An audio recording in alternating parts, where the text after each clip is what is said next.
for Colorado. Gary Bryant, a speedy receiver, back deep for the Ducks. And Bryant will get the opportunity to start this game, and he spins his way and somehow kept his balance as he gets out towards the 27-yard line. Sprint left for Nix. And he was chased down and pursued by Silman Craig. Total control of his offense the way Nix is. 2nd and 11. Bucky Irving's going to be able to get something big off the left side, and more breaking a tackle. Travis Hunter, the star lockdown cornerback for Colorado, injured last week on a hit that drew a penalty. Nix quickly to the outside, and it's back to Franklin, and this Ducks offense is in rhythm, Jesse. Franklin one-on-one out to the left side against Amari and Cooper. This is basically modern-day triple option offense. Zone read with an attachment, get it to the tight end. There's the block right there, just a little bit of a jersey pull right in front of the referee. But Joe, this matchup between these two. 2nd and 10. Nix with plenty of time, and he goes underneath again to Tez Johnson. Led all quarterbacks in the FBS. But after this nice completion here to Tez Johnson in the slot, you're in a position. Whittington into the end zone for a Ducks touchdown. Patrick Herbert right here getting a block on Jordan Dominic and allowing a cutback for Whittington. You've got to be able to set that edge outside. Great job using his hands and leverage. Here's a guy who loves the spotlight. His quarterback, his son, Shedeur. And he's going to complete his first pass of the game. Has already been sacked 15 times this year. They've got to do a better job protecting him in this one. He leads the nation in 3rd downs, but this 3rd and 7 is going to be well short as he was looking for Jimmy Horn there. Now he's putting 11 guys on the field to try to take him down. Whittington.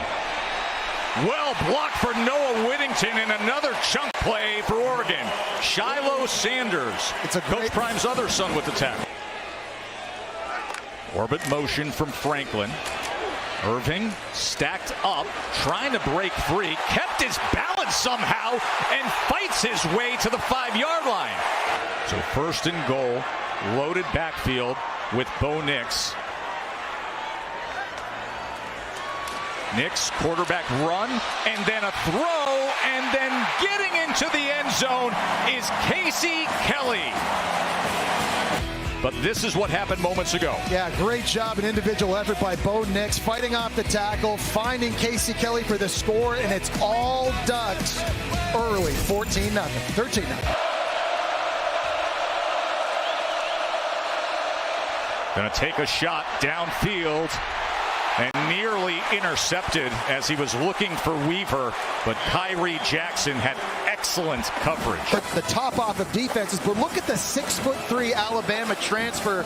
Kyrie Jackson, turn around, locate the football. Shedeur Sanders lucky that one wasn't picked up.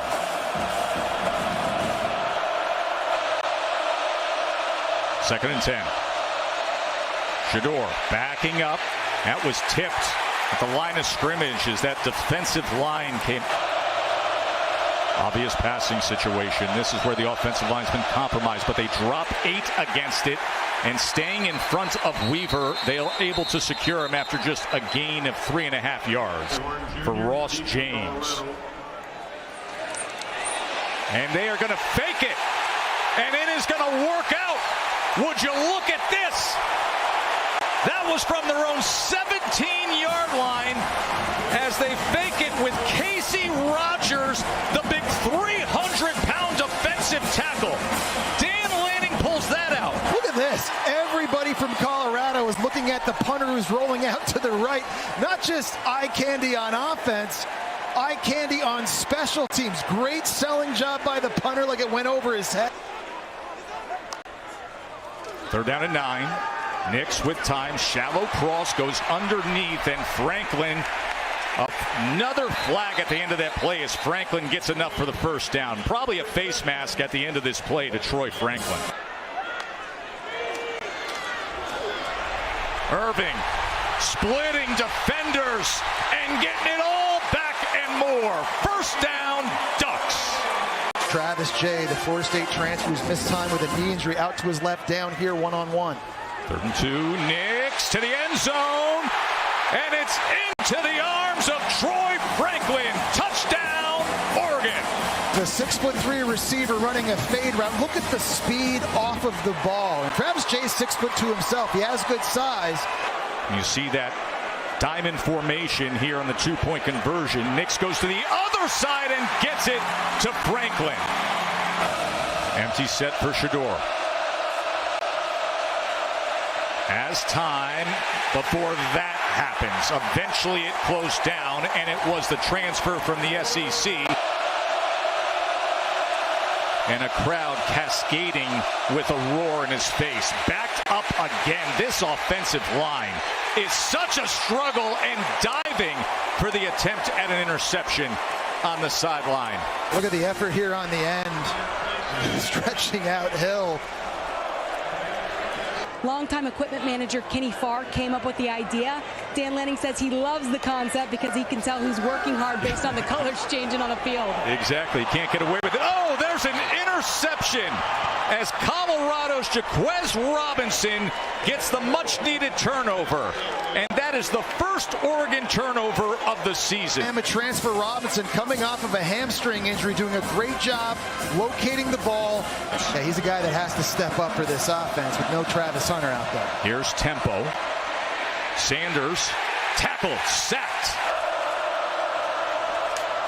Shedeur backing up again, taken down again, and this offensive line gives way. Thank you, Kevin. Look forward to hearing all the reaction of Florida State Clemson as well. Jordan James breaking tackles and going ahead for yet another first down for Oregon. He's their most physical runner, and I think you could easily argue that was a first down as James stays in as the back. And they will feed him, and here he goes. Jordan James able to cut and spin, and another chunk play in the run game for the Ducks as he makes it to the 36. Thank you, Kevin. Look forward to hearing what Kevin and Boog have to say at halftime on this big day of college football. Nix strong arms it, and with these, Troy Franklin into the end zone. coverage bust on the back end at the safety position, and that is just way too easy. Pitch and catch for Bo Nix and his favorite target. You know, Jesse, Bo says that Franklin's just such an instinctual football player. Yeah, he's fast. Get his best players, Weaver and Horn and Edwards, involved in the passing game, but it's hard when you can't block for your quarterback. Empty look.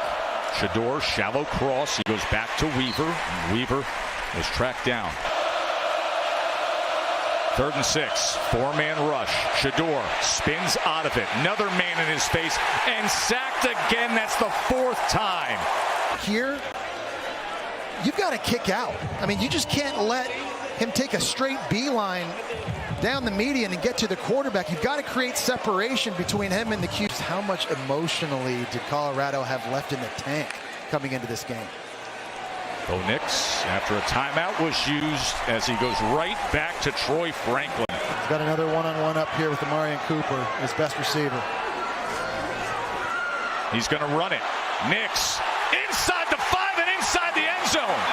He can do it with the arm and then showcase the smarts with the legs. Dave Iuli, the left guard, is able to work his way up and get a hat on a linebacker, and that kind of created the crease right there for Bo Nix to use his speed. Play action on 2nd and 4, and a man right in his face again. That's Jamal Hill, and a flag comes in late.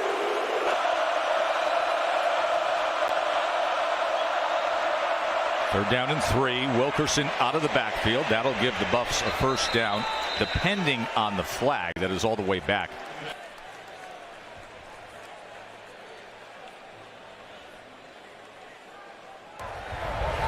Personal foul. Hands to the face. Offense number 55. 15-yard penalty. 3rd down. Center, and there's going to be kind of a stunt coming from his left-hand side. You'll see him work the D-tackle, then come back over. They called that on the center, Van Wells. I think they meant to call that on Jack Bailey, that's right, the left guard. Play caller has got to figure something out with this offensive line situation as Wilkerson takes it straight ahead on what was 3rd and 18. 2nd and 7. Whittington, he catches the seam, and it'll be another first down for Oregon, eventually taken down by Trevor Woods. And they just split Colorado right up the middle. That time, 3.5 games at Oregon. It just shows you just how good he's been these last 2 seasons. Nix, plenty of time to do that. Trayshawn Holden wide open. It's a nice design by Will Stein, the offensive coordinator. He's got his outside 2 receivers running clear out routes, and that allows the Alabama transfer Holden, and it's too easy of a throw. Nix going to loft it downfield to the end zone. Nearly a tremendous effort by Troy Franklin. He was matched up with Cooper. Pass interference. Defense number 3. 15-yard penalty. Automatic first down. James, and they get more. Remember what he said to Katie George. We are not satisfied. We are not done. Katie turned to us. She said, is he taking this personal, all the hype around Colorado? Giving the ball to his 305-pound defensive lineman who is playing shield. Shador able to get it to Edwards, and Edwards is wrapped up again and taken out of bounds. Another example of Oregon tackling the catch. Shador doesn't get it to him quickly. Watch out. 3rd and 6. He got run over from the outside, from the inside. Evan Williams again. Defensive end. It's just not good game planning on that 3rd down. You've got to have another running back that can give you a shot. Dylan Edwards is great with the football in his hand, but he doesn't have a chance. How about that for a duo? Oh, look at face mask. You kidding me? That was Jordan Dominic who just ripped Bo Nix down by the face mask, and you can hear the cascade of boos from Austin Stadium. He intended to do this by any stretch. You do have to keep your composure now, obviously down this much as the game gets on. That's just a Shador, downfield strike, and that was batted away. The pass defended by Kyrie Jackson. He's been winning these one-on-one balls. Here he's going up against a 6'4" receiver, but again, you see he gets the head turn.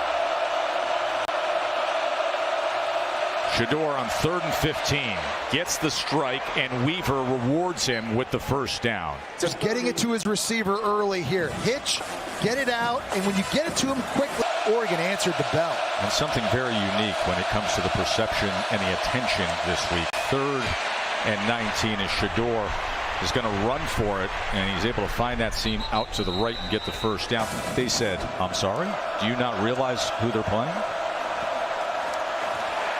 Shador tripped up, sacked again. Jordan Burch was probably the closest man to him. That is the 7th sack by Oregon. Who had the fake punt early in the game. He is just walking the center, Van Wells. The 300-pounder who had the fake punt run for 18 yards. Dylan Edwards kept his balance past midfield. But Joe, what you said a moment ago. 3rd down and 8. Shador with a man in his face that was deflected at the line of scrimmage as Harrison still made a play on it, but it was incomplete. It's Brandon Dorless who just swam 2 Colorado offensive linemen on the same play.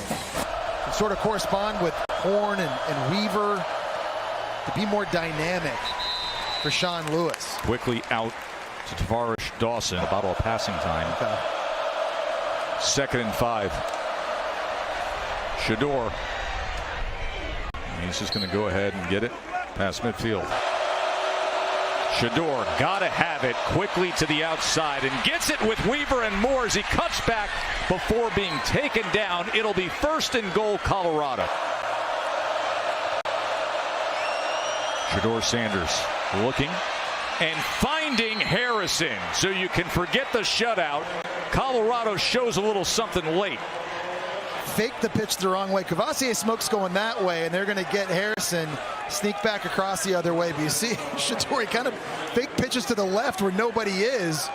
He's forced to get rid of that thing early. This coaching staff that they're willing to keep fighting and keep competing until the very end. That is blocked. The extra point attempt by Alejandro Mata. I love everything that Prime is doing in terms of the messaging, in terms of the overused phrase culture change. And the one thing, and we had the chance to visit with them extensively this week, fly out to Boulder and spend a whole day with the program. The one word you will hear over and phrase over and over from the coaches to the players is, we are old school coaches. Yeah. Old school coaches. Yeah. And he referenced Mickey Andrews, the old defensive coordinator at Florida State, his defensive coordinator. Well, who I played against. And really, there are expectations and there are standards that Coach Prime is setting in practice. And if you don't live up to that, there are consequences. If you don't practice hard, if you don't give great effort, if you don't have an intensity, you don't love football, you're not going to play or you're not going to be part of this program. That's how you change the culture, Joe. And I think there's a lot of people out there that see all this and they just think it's always a party in Boulder with the football team all the time and they're not taking it seriously. That could not be further from the truth.